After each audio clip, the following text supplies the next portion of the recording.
Քանի նախորդ անգամ տեղեկություն ունեիք, որ որոշ գործարանների կարծեք այս արգելանքը չի առնչվում,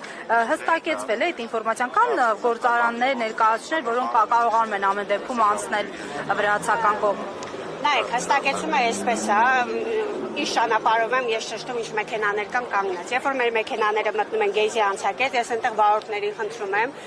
գիտեք, վարորդները մեկը մյուսի հետ կապ են պահում, վարորդներին խնդրում եմ, իրենք անձամբ մոտենում են, հերթով հարցնում են ում մեքենան ա մտել, ում մեքենան չի մտել, եւ իրենք շատ լավ տեղեկացված են ու ըստ ստացված տեղեկությունների, այո, գործարանները կան, որ դեռ շարունակում են առանց որևէ խոչընդոտ անցնել վրացական սահմանը եւ գնալ դեպի Ռուսաստան եւ Բելարուս։ Այս պահի դրությամբ մի քանի գործարանների հետ է խնդիրը, կարծես թե,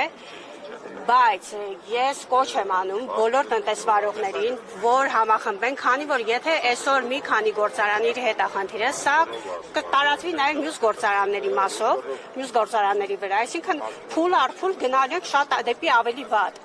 Դրա համար շատ ավելի շուտ կարելի է այս հարցին լուծում տալ, որպեսզի փաստի առաջ չկանգնենք։ Մենք ուրիշ ճանապարհ չունենք, մեր ճանապարհը անցնում է Վրաստանով, հանդիսանում են տարանցիկ երկիր մեր համար։ Այս պարագայում վրացին պետք է այս հարցի լուծումը տա, իրենց ցենք ակնկալում, բարձաբանում, բացատրություն եւ շտկում։ Հասկանալի է, շնորհակալություն։